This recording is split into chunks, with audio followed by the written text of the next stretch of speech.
Week 17, you made it. You're in your fantasy championship game. Congratulations to you. Now, you got to take it home. You got to make sure you take it home. You grinded your way. You worked hard. You traded. You hit the waiver wire. And most importantly, if you're listening to this, I know unequivocally DD has helped you get to your fantasy title. So make sure you hit the thumbs up button, subscribe, like, comment below. Let us know how many teams you've got progressing to the fantasy championships. And I want to know how much money you're going to win when you take home the title. And if DD did play a hand in helping you get there, make sure you shout us out on Twitter. Tell your friends about it. Like, subscribe, all that good stuff. It's time to grow. Let's grow it. Let everybody know, because we're the type of people that are trying to give you tools to fish. We ain't just trying to feed you. We're trying to help you learn how to catch your own fish using the WAR tool, using the Trinity tracker, listening to the roster construction series that Scott Connor does. Got a lot of dope stuff on tap for y'all this draft season. That's where we get ready to take off. But we got a lot to talk about from the NFL. What happened this past week? What happened this past weekend? We had games on Monday, Sunday, Saturday, Thursday, and how we should be valuing and thinking about these players as we progress to the fantasy offseason, because now in Dynasty, things are about to get real crazy. Rookies get introduced. The college football playoff is about to pop off. So all the old vets that helped you push to the championships, they're getting older. They're getting pushed out. They're not going to be good anymore. You got to make sure you know how to navigate those incorrect narrative waters, because there's plenty of old veterans that are probably going to be in the same spot next year smashing for us in fantasy football. So I'm glad you tapped in, strap in. Let's have some fun right now. Week 16 fantasy review. Let's get it.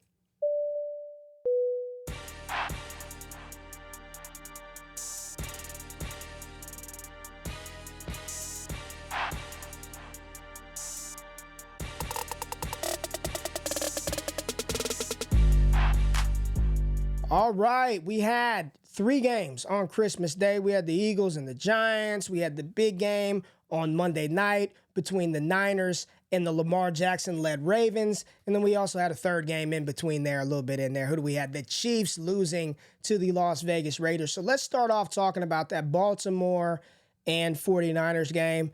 And a lot of people thought the 49ers were going to put foot in Baltimore, and that did not happen at all. Not even close to happening last night. It was the 49ers that got foot put in them by the Baltimore Ravens. Let's pull it up and talk about it. Last night, Baltimore 33, San Francisco 19. Fantasy relevant guys and what happened in this game. Let's just start with the 2 quarterbacks. And let's start with the winning quarterback, the winning side, Lamar Jackson, 23 for 35, 252, 2 touchdowns. Got called for a safety on a weird play where he tripped over a damn ref in the end zone. Probably was going to get sacked regardless, but neither here nor there.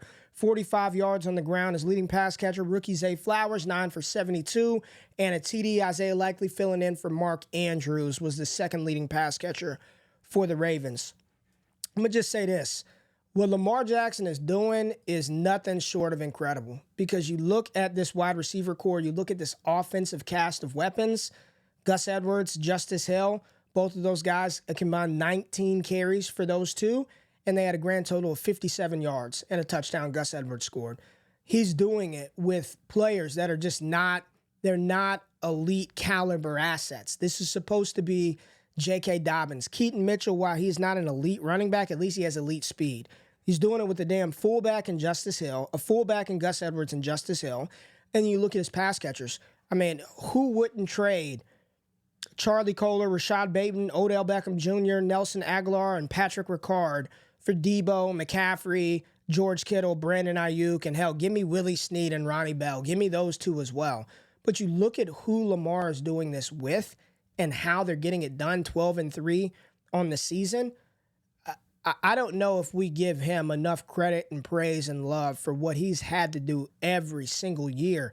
And right now, you look at the dynasty ranks, and it's Herbert, it's Joe Burrow, it's C.J. Stroud, it's Jalen Hurts, and Patrick Mahomes, and Josh Allen. And damn it, if Lamar Jackson isn't being viewed or thought of as a top 5 guy, then what the hell are we doing? Like, at this point, we've got to stop with this Lamar Jackson isn't a top 5 fantasy option at quarterback and Superflex, because he definitely is, and he's going to continue to be that and continue to do that, and he's going to grow with Flowers, and they hopefully will continue to surround him with weapons, and then those weapons stay healthy. Because if he did have that and just give him a healthy JK, a dynamic running back, this offense looks way different than it does, and it already looks good, and they're leading the NFL with a 12-3 record and trying to wrap up that number one seed in the AFC. So Lamar, moving forward, should be viewed as a top 5, top 6 dynasty quarterback option. Really don't care about the running backs. Zay Flowers, love what he's doing, and he's sort of assuming a different type of role, and you see the heavy target concentration that he's getting. 13 targets on the night for Zay Flowers. Not a single Raven had more than 4 after last night's game. Other side, I know there's a lot of discourse and dissension about Niners quarterback Brock Purdy and what he has or has not done, did not do in that game last night. But I just mind you all this to me. Let me go full screen. This to me feels like one of those situations where people just dislike him so much, and they couldn't stomach the fact that he was in the MVP conversation.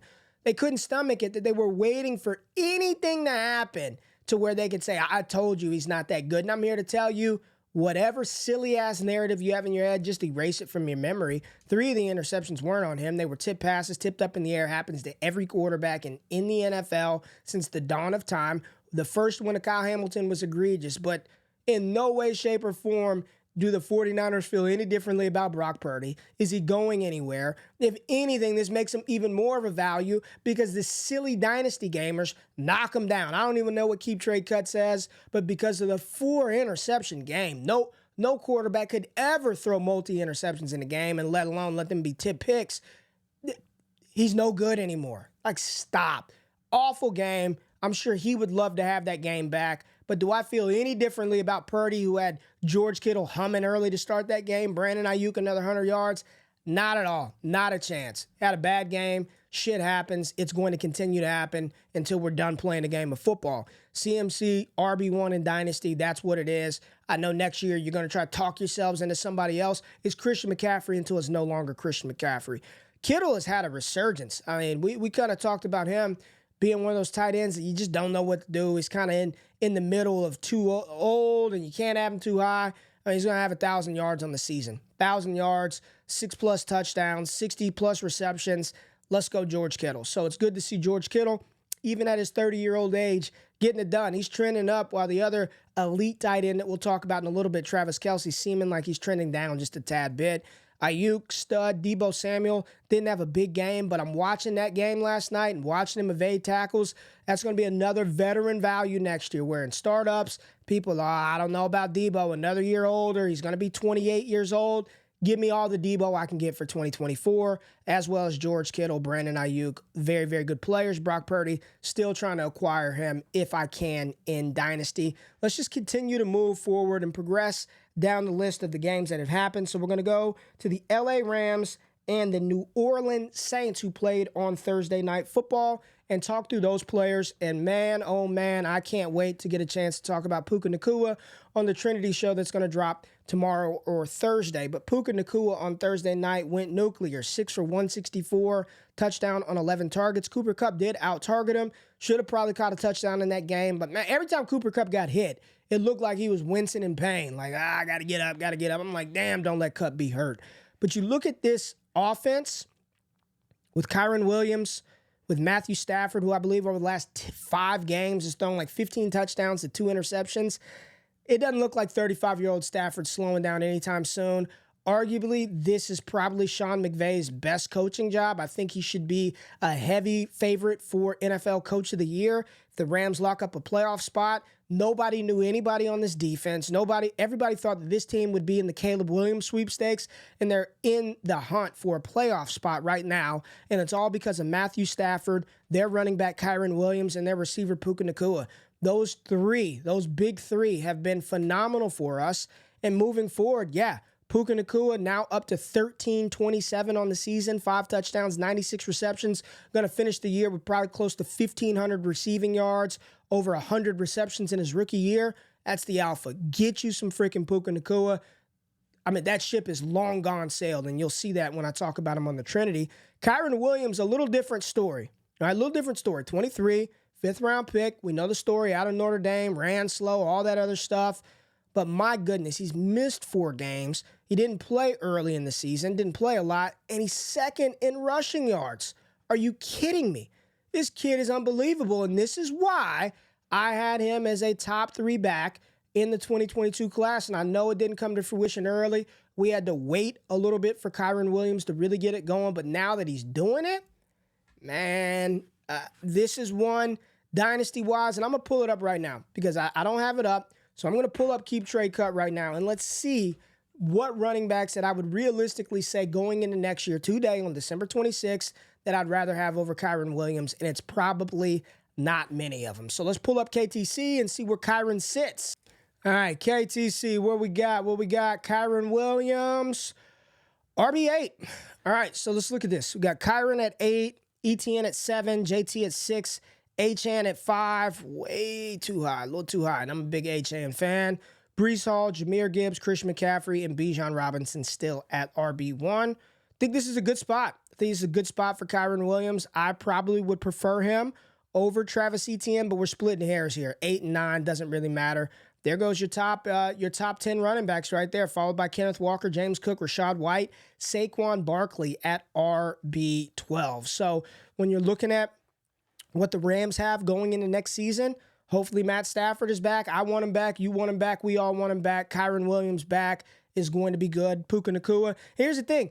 I do think the Rams probably add to the running back room. Every team should add a running back, but I do not believe that Kyren is going to be displaced from his role as the starting back. Cooper Kupp moving forward is an interesting one. You look at Kupp, he's 30 years old?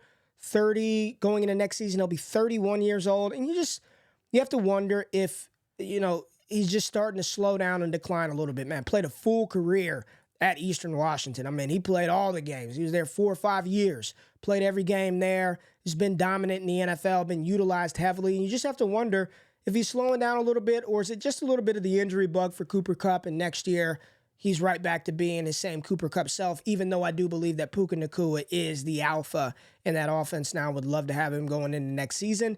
On the Saints side of the ball, Olave balled out again. He's a stud. He's a locked and loaded top 6, top 7 option at the receiver position. There's no other receiver. I know Rashid Shaheed had a big play, but I'm not banking on him long-term in Dynasty. Would love him in best ball, but other than that, don't really have anything from the pass catchers from the Saints. The big question mark is, what do you do with Alvin Kamara? He's getting a little long in the tooth as well. He'll be 29 years old next year, but I still think AK-41 has a lot left in the tank, whether that be in New Orleans or somewhere else. I think he's going to be a veteran value come next season. And Derek Carr probably is going to do enough to retain his starting job. Wouldn't hate the Saints going after a quarterback in the NFL draft. Just say in the second round, they draft a Bo Nix to sit behind Derek Carr for a season, and he takes over towards the end of the year or going into the 2025 season. I don't think that he's their long-term answer in the future, but he can get you through, right? It's mid or mid to below mid, and it is what it is. So those are my sort of takeaways following Week 16 from this game. Did not see this coming on Saturday, but the freaking Pittsburgh Steelers going out there and putting absolute foot in the Cincinnati Bengals 34-11. Mason Rudolph had it cooking. I had no idea that Mason Rudolph was going to do that in this game, but got George Pickens going. Let's start with the Steelers. Start with the winning team, talk about the Pittsburgh Steelers and what to think about this situation as we progress to the offseason. Nothing at the quarterback position, running back. This is what I'm going to say, and I said this 3-4 weeks ago. I know the fantasy community just hates Najee Harris. Oh, he's slow, this and that. Najee Harris is going to be a running back that's just in the NFL for a long time because he can absorb carries. 19 for 78, 1 touchdown, can catch the ball out of the backfield. He's not an elite guy. He's not going to give you that top 5 finish that he did as a rookie. But when you're talking about just a grinder, somebody that you can rely on to carry the rock 15 plus times a game, it's probably going to be Najee Harris. So going into next year, holding him in through the offseason, I don't care about trading Najee Harris right now, but I know once 2024 starts and I'm in need of a cheap running back, I want some cheap production, some carries, Najee Harris is going to be on my radar as one of the players that I'm going to target. You got Jaylen Warren, his running bait. I like Jaylen Warren. He's an awesome complement to a starter and can give you some spike weeks if he's got to fill in a pinch, but I do not believe you give him a full workload, and it probably looks a lot like Tony Pollard right now, and maybe even a little step below that. I just don't think that's him. I do believe that he should get more opportunity, be utilized more in the receiving game. We saw that take place in this game, but I don't think Jaylen Warren is due for some big-time starter role moving forward, so eliminate that from your mind frame. Deontay Johnson, ever since he walked around on the field that one day, it seems like his opportunities have gone down. And George Pickens had a monster game, and I don't want to react too much to this, but I will say I've been on board with saying he had a good rookie year. To have over 800 yards as a rookie, that's promising. What's frustrating is he has not consistently been targeted. He's got talent. He's got talent. He's got the attitude. He's got the swag. He's got the mentality, and he has big playmaking potential. Maybe this was the spark that will ignite something in Pittsburgh to say, get Pickens the ball. Like, that should be the target more times than not. Not Deontay Johnson, not Pat Freiermuth, not Miles Boyd. Get George Pickens the ball. So I am mildly interested in Pickens moving forward. Now, his price is probably skyrocketed too high to where I'll leave that alone. But it's going to be interesting to see how that wide receiver room shakes out next year with Deontay Johnson and Pickens, because right now, Pickens is more explosive than Deontay. Get him the ball by any means necessary. Let's pivot over, talk about the receivers. T. Higgins, monster day for him, 5 for 140, 1 touchdown. A lot of people that follow the Bengals think T. Higgins is gone. Can't wait to see where he lands. Is it going to be Houston? Potentially some other team that we're not thinking about that he can go in and assume that number one role? Or I want to see it because he's going to get paid. He's extremely talented, been nagged with injuries and plagued with injuries of late. But T. Higgins is a really good player, and he's going to land in a spot to hopefully where he gets a lot more volume and opportunity that he's currently getting in Cincinnati. Running backs, Joe Mixon is just steady Eddie. He's going to be like the new Zeke Elliott. Him and Najee Harris, very good parallels there. As long as they're in the league, they've got the size, the pedigree. They never get injured. They're just going to play. I'm interested in Joe Mixon next year, but I don't have to hold him right now. He's going to be a cheap veteran running back that everyone's going to cast off because he's too old, 28 years old. Joe Mixon, can't take him, slug, snail. I'll load him up on every roster in 24. Chase Brown, a lot of people say that it's going to be him and Mixon next year, probably. I'm not out over my skis on Chase Brown. I think he's a fine complimentary player, but special, game-changing, fantasy must-have. No thanks. And Jake Browning, story is good. Probably an above-average backup that can fill in, and you can see win you games, give you some big blow-up weeks, but as a starter moving forward, some Cinderella story, no. As soon as Joe Burrow's back, he's right back to the bench, and if anybody pays him, it's to be a high-level backup. So that's sort of how I'm treating the players from these two teams following Week 16, and we're going to get into the next one, the Buffalo Bills and the Los Angeles Chargers. So let's do it. Josh Allen and the Bills narrowly escaped versus the Chargers, 24-22. James Cook loaded up with touches. Let's start there with the running backs. James Cook, listen, this is a guy that I didn't have a lot of faith in, a lot of belief in that he can be this type of running back in the NFL. And for the better part of the season, he has proved me wrong. 3rd in the NFL in rushing yards, tied for 11th in carries, only 2 touchdowns, which is the big problem is once he gets around the goal line, they just run the ball with Josh Allen or bring somebody else in. But James Cook is making me eat my words this season because he's been nothing short of incredible. And on KTC, he's a top 10 running back, ranked 10th overall by the Dynasty community. Other side, we saw Austin Eckler play some better football, got involved on the ground, 15 for 65, 3 receptions, 21 yards.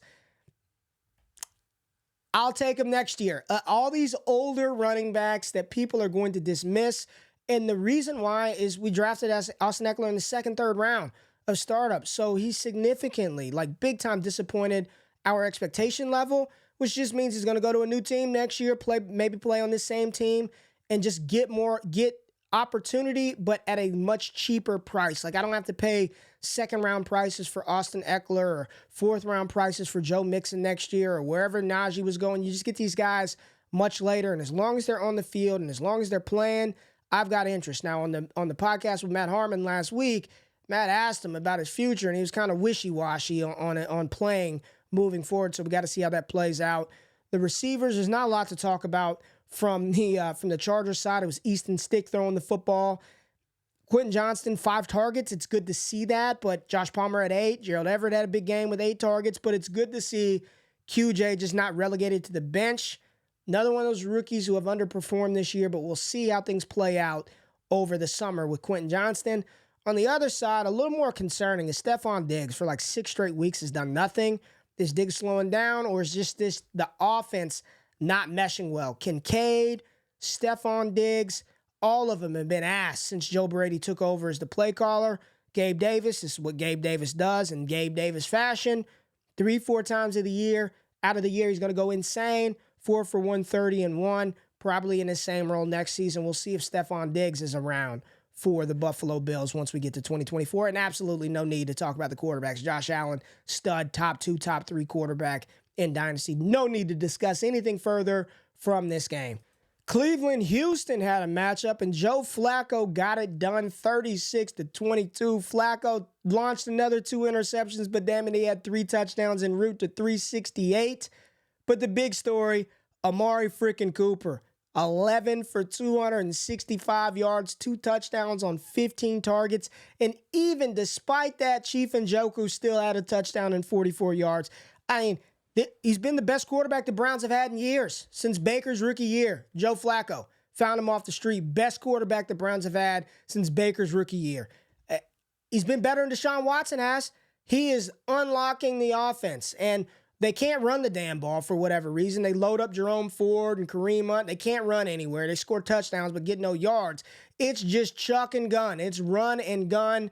Flacco, DTR running them in. I mean, I want Amari Cooper. You look at him, and I know he's going to be 30 years old, 30-plus years old, 30 years old going into the next season. Another one of these guys, y'all know the game. Y'all know the game in Dynasty. It's youth. Fantasy gamers just chase youth and upside. I want the young guys. Amari's too old. Give me all the Cooper. Give me all of these old guys in my quest to win fantasy championships, because here's the thing. I promise you this. If Amari Cooper's on the Browns, he's going to be the number 1 target again. Not Cedric Tillman, not Elijah Moore. It's going to be Amari Cooper once again. So him, David Njoku going into 2024, very much want those guys. Said Tillman, Elijah Moore, I'm done with Elijah Moore. No, thank you. No part of him going into next season. All ADV, artificial dynasty value. No, thank you. Said Tillman. You look at the Trinity, and everything the data is saying is probably not that type of guy. On the other side of the ball, looking at the Houston Texans, Devin Singletary starting to slow down a little bit, but the Houston Texans don't have their signal caller in C.J. Stroud at quarterback. Case Keenum, 2 interceptions. Davis Mills comes in, plays a lot better, trying to get Houston into that game. From the pass catchers, Noah Brown, Dalton Schultz, probably going to be around next season with C.J. Stroud, but I definitely anticipate them, even though Nico Collins caught a touchdown pass, upgrading wide receiver in the offseason. I do not believe that Nico Collins, Noah Brown, and Tank Dell are going to be the only receivers in that room. I think they're going to aggressively attack a free agent to place around C.J. Stroud. This team is a lot better, a lot faster than they probably thought, and they should be competing for a playoff spot again in 2024. Go get you a proven veteran that can go out there, help your young playmakers, help out and be an asset and assist to Tank Dell and to some of these young guys. They need to load C.J. Stroud up with some weapons, because this team can make some noise in 2024. We got the Washington Commanders and the Jets, and the Commanders tried to come back. They made it a game late, but the Trevor Siemian-led Jets 30-28 took down the Jacoby Brissett-led Commanders. And listen, y'all, I've been saying this for 2 months on the Wake Up Show. I do believe that Eric Bieniemy and Ron Rivera and the Washington Commanders wore Sam Howell out. I think arm fatigue. Don't just mark this down for when it comes out in the offseason that Sam Howell says his arm was just dead, just tired. He got replaced again. 6 for 22, 56 yards, 2 interceptions. It was ugly. They had to get Brissett in there, and once again, he came in and just lit it up because he's fresh and good. And this is a first-year start. He's damn near a rookie. And to go out there and lead the league in pass attempts from damn near the start of the season until the end, it's just probably not a good way to operate with this young man. And he's going to 100% be the scapegoat moving forward. So those Sam Howell shares, he feels like he's going to be a Gardner Minshew type guy, to where he can start. If you need him to start, he could get you through a season, but you probably are not building around Sam Howell. I look at him and I say, man, he's got some talent, he's got some skill, but is Washington, who 4-11, probably a new head coach, are they going to commit to him long term? And that's what gives me the pause in Dynasty, is I don't think that the new head coach under the new ownership is going to commit to Sam Howell long term. I can easily see a world in which they draft a Drake May, a Jaden Daniels. They come in, Jacoby Brissett's the backup to those guys, and Sam Howell's the inactive on game days, or he's the you can see this thing playing out. And it's kind of unfair to Sam Howell because I think he put a lot of good stuff on tape early, but this already feels like scapegoat situation. You're getting Jacoby Brissett in. And if anything, at 4-11, y'all ain't going to the damn playoffs. You might as well just let your young guy keep going. But he's been so bad because his arm is so dead that he can't even throw the damn thing. So you have no choice but to pull him. So Sam Howell probably going to get scapegoated out of Washington. You look at the running backs, Chris Rodriguez led the way. No Antonio Gibson, no Brian Robinson. It's Chris Rodriguez, who's like a Brian Robinson clone. I want to see what happens in the backfield next year. Let's see. But Chris Rodriguez showing that he can be a hammer and absorb carries and touches in the NFL, which is very good for his future in the league. Because if you can do that, Zach Moss hung around the relevance. If you can just hang around and absorb carries enough, you will find your way on the field. And he's proven that he can convert and succeed if given some opportunity. On the pass catcher side of the ball, Logan Thomas, blast from the pass, took his damn under 2.5 receptions. He has 5 for a touchdown. Terry McLaurin comes crashing back down to earth after he obliterated me last week, 6 for 141 and a tutty. 3 for 50 on 5 targets. Jahan Dotson, a disappointing sophomore campaign from Jahan Dotson. Probably not that guy. You go look at the Trinity tracker, and he is in a range of I don't really want that player moving forward. Curtis Samuel, down game, but he is what he is. That's what Curtis Samuel is going to be. So looking ahead, 2024, with these guys, Rodriguez, Gibson probably on a new team, Brian Robinson back, you can just see them just slamming it up, smash mouth football with Brian Robinson and Chris Rodriguez next year. Terry McLaurin, hopefully we get him an upgrade at quarterback because he's such a talented player. On the other side of the ball, nothing to talk about with Trevor Siemian. That'd be Aaron Rodgers' job. Breece Hall, out of nowhere, found room against this porous Washington Commanders defense. You know, they traded away their entire defensive line. Breece Hall, 95 yards, 2 touchdowns, setting him up to be a smash option in 2024. And then Garrett Wilson, just a freak of nature. With Aaron Rodgers, he should be dominant. So if you can get him this offseason, do it by any freaking means necessary. Now to talk about everybody's favorite head coach, Arthur Smith, who got another victory over the Indianapolis Colts this past Sunday, 29-10, and he did it with Taylor Heinicke. I was going to say Bijan. Yeah, Bijan didn't get as much carries as we thought, but no Desmond Ridder in this matchup for the Falcons. Heinicke, nothing to talk about moving forward. Bijan Robinson, 12 for 72, loved the rushing production, led the team in receiving as well. So a nice fantasy day for Bijan, even though he didn't score a touchdown.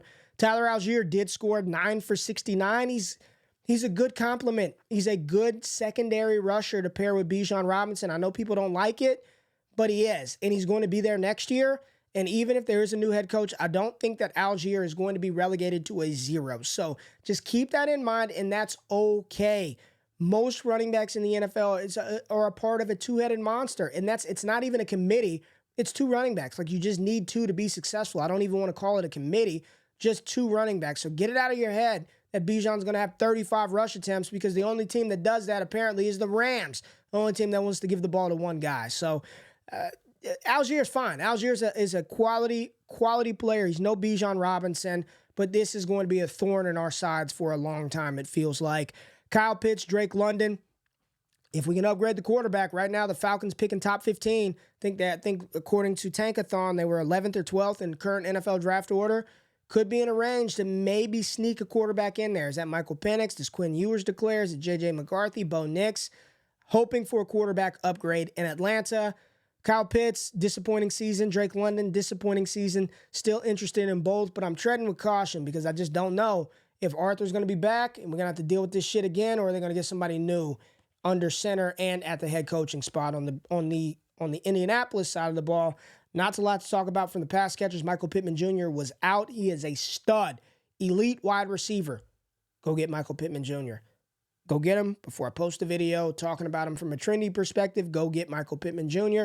Josh Downs, fun player, like him, nice compliment. He's going to be nice to pair with Michael Pittman Jr. for years to come. Running back, JT back off of injury. Didn't do a lot, scored a touchdown, but his first game back from injury. Just been a wonky year from JT. Missed a lot of the season, then gets hurt.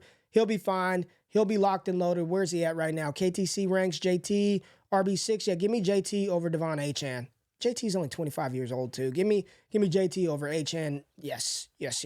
I'm okay with JT. Once A-Rich gets back, that RPO game is going to be lethal. And Gardner Minshew, You know what he is. He's a career backup. So moving forward, fantasy perspective from the Colts, Downs, nice. We all know this. They still don't have a tight end of consequence. And your running back, Jonathan Taylor. And if you can go snag you an A-Rich because he's out of sight, out of mind, go do that too. All right, Tennessee just let the Seahawks storm back and get this win. It looked like the Tennessee Titans were going to pull an upset over the Seahawks, but Seattle got it done 20-17. Let's start with the winning side. Geno Smith, he's going to be the starter next year. You know, a lot of people thought maybe it was just a fluke that one season. Everybody's going to write Geno back this year, and he's proven to be a decent NFL quarterback. Like, he's fine. Like, he's a solid starter long-term. Do you want to build around Geno Smith? Probably not. But I don't envision a world in where they're spending a first-round pick on a quarterback. So you probably have yourself a nice starter, nice quality starter, super flex format with a lot of weapons. An offensive line that's been banged up this year. But I think I kind of want some Geno Smith and super flex going into next year, especially the ROI that you probably get by investing in a Geno Smith. Kenneth Walker, top 10 dynasty running back. He is the guy moving forward there. Hopefully he gets a little more work in the receiving game. Feel good about him. Zach Charbonnet. He's a nice name. I would love for there to be some hype, some year two Zach Charbonnet hype so I can sell him right to you. So that's what I'm doing with Charbs, is waiting for some hype, and I'm moving off of Zach Charbonnet. And here's the thing. Has nothing to do with Zach Charbonnet being bad. Kenneth Walker's just really good. So if there's ever a time where K9 goes down, I'm firing up Zach Charbonnet. If Walker got traded or was injured I'm in. But parked here in this situation, I just don't know if he's going to be able to carve out enough of a workload and role for him to warrant standalone independent value outside of the ADV, the artificial dynasty value that the name brings.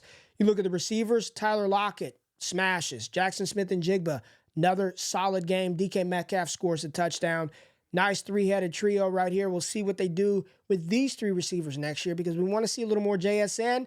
But DK's a dog, and Tyler Lockett continues to do what Tyler Lockett does every single year, even though this has been one of the poorer years from Tyler Lockett that we can remember of recent. And even then, he's 87 yards away from a 1,000-yard season once again. So Tyler Lockett, keep him on the radar for a veteran value in 24. Tennessee side of the ball, pass catchers, Treylon 2 for 25. That's what he gets in this offense. Just nothing. Hopkins banged up. Henry's going to be gone. Tajay Spears, Will Levis, Chigo Okonkwo. Like, from the Tennessee side, right now, I still have a special place for Treylon Burks in my heart, but there's just not enough volume. All right, they're throwing the ball 26 times a game, 24 times. There's just not enough volume. He's been in and out. The offense doesn't work well. They can't block. Derrick Henry's still very good, but he's probably not going to be there. So looking ahead, Treylon Burks' future, it's probably going down. It's not happening for Burks in 2024. It's 2 years in a row. I trust that if for 2 years you haven't been able to do it at receiver, unfortunately, whether there are valid reasons as to why the production hasn't happened, it ain't happened. So Treylon Burks, it's probably a little bit of a significant downgrade to his future potential in 2024. And yeah, Will Levis should be the starter for the Tennessee Titans in 2024. What a freaking game in Carolina. And I did not think that we would say that, but you had 4 touchdown passes, only 3 sacks, no interceptions between the two QBs, Jordan Love and Bryce Young. And Bryce Young throws for 312. 23 for 36. He finally looked comfortable. They opened up the offense. And my goodness, wouldn't you know, he looked like a number 1 overall pick. I mean, it finally happened in week 16. But damn, Bryce Young, 312, two touchdowns, no interceptions, only sacked twice. And look at the distribution. DJ Chark, 6 for 98. Adam Thielen, 6 for 94. Tommy Tremble, 4 for 59. Mingo only had 1 target. Chuba, 1 target. Miles Sanders, 2 targets. Bryce Young looked incredible. He was surgical on Sunday. You look at the ground game, Chuba Hubbard, another 16 carries, probably rolling into next year with that starting job. So it could be a cheap veteran running back that you'll be able to get that's low, that still age is not high. It's got a little value. People like Chuba. Remember those old Ray GQ takes when he was at Oklahoma State? But this was an encouraging step in the right direction for Bryce Young, who for majority of the season it's been awful, but hey, he's right there, 2,600 yards, 11 TDs, 9 picks. Looks like a typical rookie season for most rookies not named C.J. Stroud or Joe freaking Burrow, but definitely a step in the right direction and why I am not quitting Bryce Young after a down rookie year. Other guys from this offense, I mean, Mingo, we talked about him on the Trinity the other day, and then nothing, just nukes that. But the running back Chuba Hubbard is somebody that I will monitor throughout the offseason because, again, he could roll into next year. I'm anticipating him to be the lead back for Carolina, who's probably not drafting one high because they ain't got no damn picks, and they're not spending their first pick of the second round on a freaking running back. So load up Chuba Hubbard as long as he's healthy. Any RB on a 53. Other side of the ball, Jordan Love, 2 touchdowns, 219. No Jaden Reed in this matchup. Saw Aaron Jones on the ground. Old man Aaron Jones, 29 years old. Again, another one of these RB veterans that we'll be able to buy next year for the low because he's too old. Past the age apex. He can't play football anymore. He's 29. Give me some Aaron Jones, whether he's on the Packers or some other team. I will take the ROI that I can get on my investment in Aaron Jones. And then the receivers, Dontavian Wicks banged up but scores another touchdown. Tucker Kraft looking like he is the tight end one in Green Bay. And Romeo Doubs quietly putting together a decent quality season out there on the outside, absent Christian Watson, who was hurt, injured again. Another one of those guys who got steamed up right at the beginning of the draft, right at the beginning of the season. Underdog drafts, Christian Watson was going in the 3rd round. Never got it. It's 2 years. We talked about Treylon Burks. At least Christian Watson has put more on wax in the 2 years than Treylon Burks has.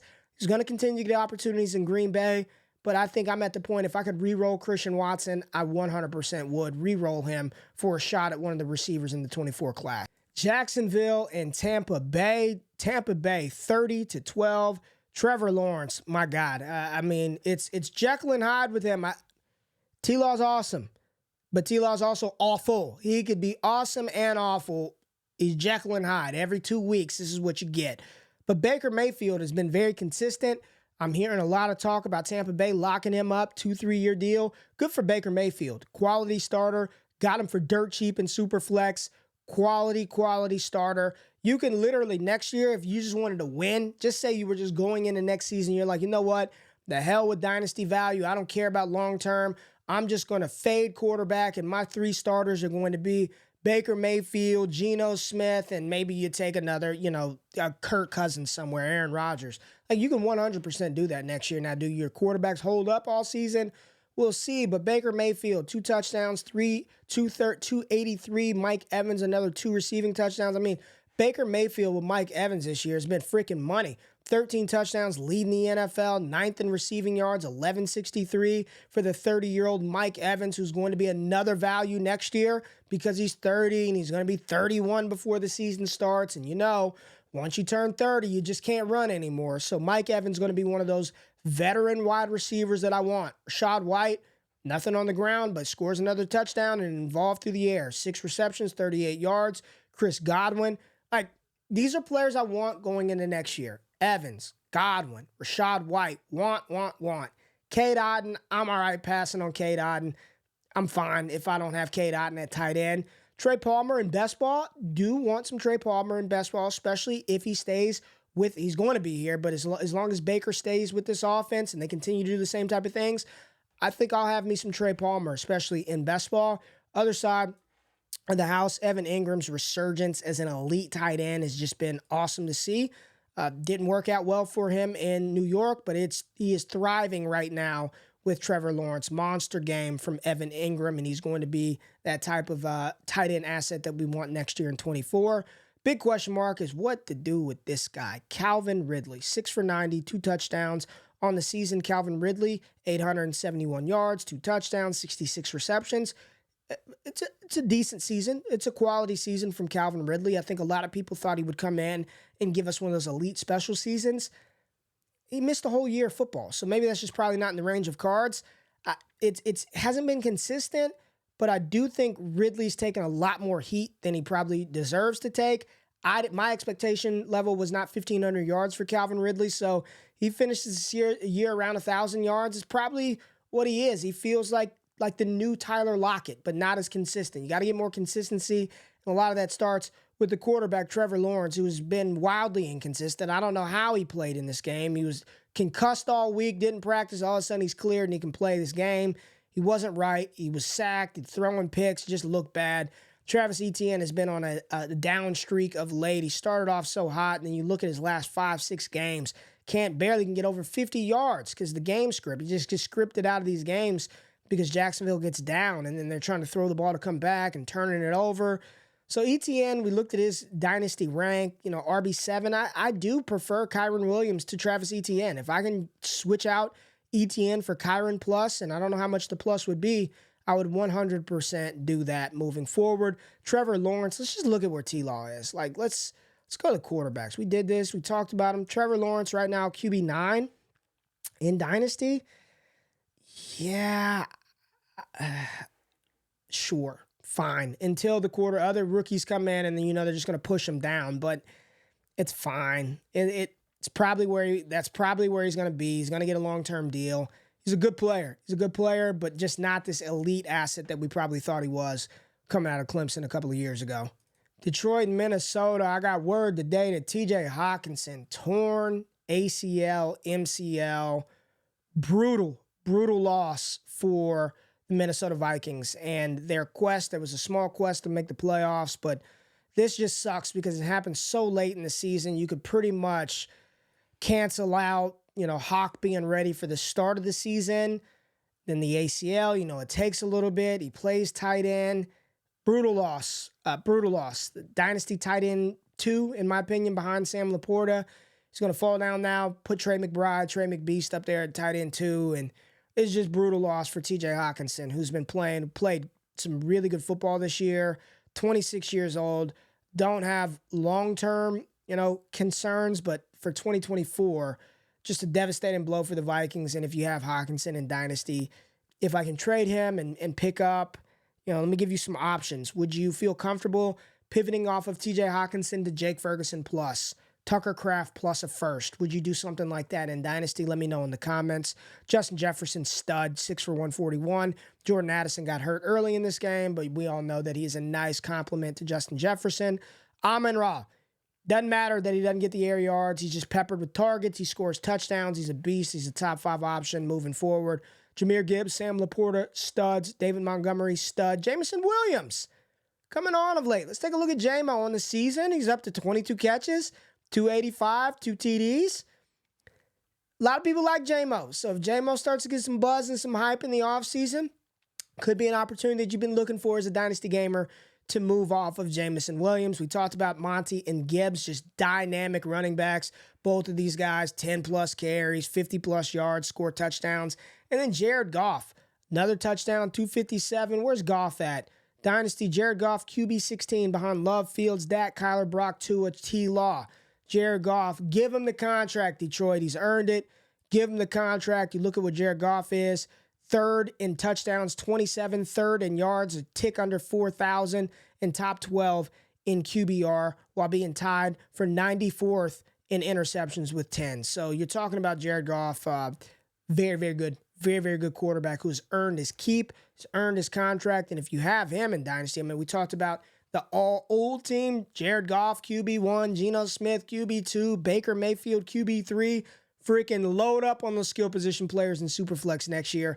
Lions got a damn good team, and I'm excited to watch them go into the playoffs. Now we got to do this one time for our boy Jay Rich, who ain't on the show, but we got to talk about his boy Justin Fields as they got a big victory over the Arizona Cardinals, 27-16. Fields, he had a good game on the ground, 9 for 97 and 1. He threw for 170, 1 touchdown, 1 interception, only sacked 1 time. Kyler Murray, 2 touchdowns, no interception, sacked twice, 230 through the air. Justin Fields is dynamic. I'm watching this and I'm like, all he has is Cole Kmet and DJ Moore. And DJ Moore was banged up. Cole Kmet is awesome. He got banged up too. If they added a Marvin Harrison Jr. to this offense, Justin Fields still will not be Tom Brady. He still will not be Aaron Rodgers. But the Bears aren't bad. They're not. I don't think it's all Fields. I know you look at all the advanced data, and we'll look it up right now. EPA per drop back on the season. Let's see where old Justin Fields is down here, 21. Minimum of 250 attempts. He's below Derek Carr, Gardner Minshew, Geno Smith. He's right in the range of Sam Howell, Desmond Ridder, and Kenny Pickett. They're pretty much tied. EPA per dropback. Not good at all. Total EPA, expected points added to an offense. Justin Fields, minus 23. Not even positive, right? This is This is not good company to keep. The other players who have negative EPA added with over 250 attempts on the season: Kenny Pickett, Desmond Ridder, Sam Howell, Josh Dobbs, Mac Jones, Zach Wilson, and Bryce Young. That's it. That is it. Again, the only quarterbacks in the NFL whose EPA per dropback is below 0, negative EPA per dropback: Desmond Ridder, Sam Howell, Kenny Pickett, Josh Dobbs, Mac Jones, Bryce Young, Zach Wilson, and Justin Fields. So when you look at his ability to just play quarterback, still a work in progress, but he's very talented, and he does this. 97 on the ground. What's Fields up to on the season, rushing-wise? Justin Fields, rushing on the year, what do you have, Justin Fields? Let's go all games. I just want to see how many rushing yards Fields has on the season, because this is where I think he can. He's got 585 rushing yards and 3 touchdowns, and we know he missed a large chunk of the season, so not going to get that 1,000 yards that he had. But on the season, 60.1 completion percentage, not bad. It's not great, but better. QBR, not good. Takes a lot of sacks. It's just, it's rough. But you look at this, and I just think to myself, can they add more around him, and can this offense work? We'll see. They've got the number 1 pick from Carolina. It may just be too good for them to pass up on one of those top-rated quarterbacks. But I am still mildly interested in Justin Fields moving forward. I'm not going to peg in Atlanta like everybody says. Who knows where he can end up, but there are a couple of teams that could use a quality quarterback, or at least a young quarterback that gives them some promise in the future. Justin Fields could provide that. Other side of the ball, Kyler Murray still trying to figure it out. He's got no receivers to throw to. Hollywood Brown is out. That's the team that really needs to land Marv. James Conner's going to be a grinder. Another one. Just put Conner and Mixon and Najee and Zeke all in the same old Aaron Jones and the old running back bucket that will draft much later and profit on those returns next year. Going to have a lot of James Conner and underdog because he's going to be their guy next year. But the pass catchers, Trey McBride, 6 for 31, not a big day from him. James Conner actually led the team in receiving, but McBride is a damn dog. I told you, hit the thumbs up button if you bought him, because I told you, this dude is unbelievable. 72 receptions on the season, and he missed some games earlier this year. Was still playing around with Zach Ertz, but this dude is the tight end 2 in Dynasty, with the news that TJ Hockenson is down. Only tight end I'd take over him right now in Dynasty is Sam Laporta. There's no shade to Mark Andrews, who's tight end 3 for me. Just letting y'all know that. Cole Kmet, go get you some Kmet. Like, you're talking about sneaky, elite type upside in 24, Cole Kmet. Maybe new offensive coordinator change, new quarterback. Go get you some Cole Kmet. Go get Cole Kmet. We got my Dallas Cowboys and the Miami Dolphins. Dallas lost the damn game. I don't want to talk about all that. Dallas lost the game, got beat by Miami. But when you're thinking about long-term, the fantasy assets on here, you want them all. Dak, Tua, Pollard, probably not going to be re-signed by the Dallas Cowboys next year. I don't think they're going to bring Tony Pollard back, but who knows? Tony Pollard, if he's there and getting carries, you just want him. You want the opportunity. Brandon Cooks, he's on a 1-year deal. We'll see. I don't really know what to make of that. Brandon Cooks moving forward in this offense.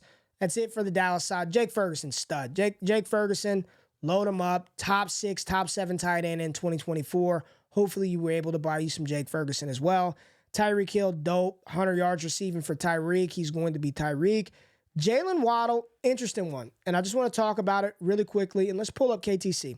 Just want to pull up KTC because Waddle, we saw him go off in the game without Tyreek Hill. He's still valued. Where's he at? Wide receiver 10. So he's taking a dip. I'm looking at Ayuk. I'm looking at Addison, Devontae Smith, Tank Dell, Zay Flowers, T. Higgins. Would we not want Michael Pittman over Jalen Waddle? Like, I know it's the allure of the Miami offense, but if I could tear off of Waddle, get this guy, Michael Pittman, Jackson Smith and Jigba, DK Metcalf, DJ Moore, T. Higgins, I'm doing that. Like, I will take whatever plus you give me for those wide receivers over Waddle. There ain't no Waddle 8. Waddle just went nuclear without Tyreek. But when Tyreek is there, man, it's a much different offense. And I know Waddle got banged up, but that didn't happen to third quarter when Waddle limped off the field, that sideline catch and run against Dallas. That was third quarter that happened. We'll see. We'll see. Mostert, 31 years old, so he'll be 32 next year. I don't know, man. If Mostert's in Miami, I want him. If he ain't, then I got a little more concern, right? If he's there, I want him. If not, we'll see. Devon Achane, I already kind of talked about him. Think his RB1, RB5 price tag is just a tad bit too high for what he's done and what you could project him to do moving forward. So let's talk about the games that were on Monday, because those are the only ones that we have yet to discuss. So let's get to the Monday games. The Raiders and the Chiefs, I can't believe this, but Aiden O'Connell and his 62 passing yards beat the Kansas City Chiefs. Turnovers galore. Isaiah Pacheco, you can't, returns, can't have that stuff happen, but we're not here to talk about the game. Let's talk about these players moving forward. Patrick Mahomes, we need not discuss that. Aiden O'Connell, Raiders need a quarterback. I like Aiden O'Connell. He's done some good things. Draft Jaden Daniels, get you a quarterback of the future. But Zamir White, 22 for 145, Zamir Zeus White, showing, hey, we don't need to pay Josh Jacobs arm and leg because we can just roll out Zamir White and Amir Abdullah and whomever else and be just fine. Am I buying him right now? No. If I had Zamir White, I would sell him, get that second or those 2 seconds or a second and a third, use that to buy some cheap running back talent from the draft or buy whomever I wanted, use that capital to maneuver around, and just get Zamir White later. We're not about to steam this up till he's a top 2 back in the NFL. We're not about to do that. Josh Jacobs is probably gone. I like what we saw to Zamir White, but I'm not buying a third-year running back that's had multiple ACL injuries in December of the final season of fantasy competition before, and we're thinking about next year. That's just, don't do that. That's a bad play. Devontae Adams, nothing. Jacoby Myers, nothing in this game. We're not talking about the game. Aiden O'Connell didn't do anything, but moving forward, Adams, another one of those, put him in the veteran value bucket. Same with Jacoby Myers. Other side of the ball, Rashee Rice is a stud, 12 targets. They need help. They need help. They need help. And they're probably going to draft help or sign help.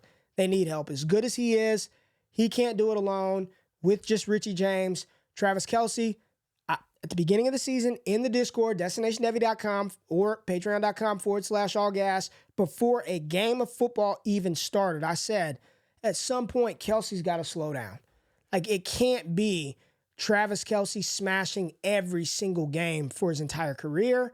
And I just wonder, have we started to see the beginning of the end or a beginning of a decline for Travis Kelce? And understand, when he declines, it declines to 900 yards, 1,000 yards, 1,100 yards.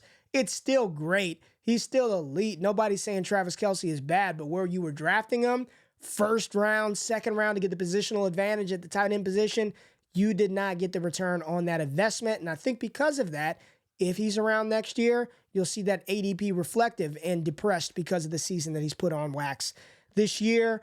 And the final game, the Eagles and the Giants. Can we just pull this up real quick? Eagles-Giants in this game. DeVito bench. Jalen Hurts, not that good again. DeAndre Swift, stud. Kenneth Gainwell played well.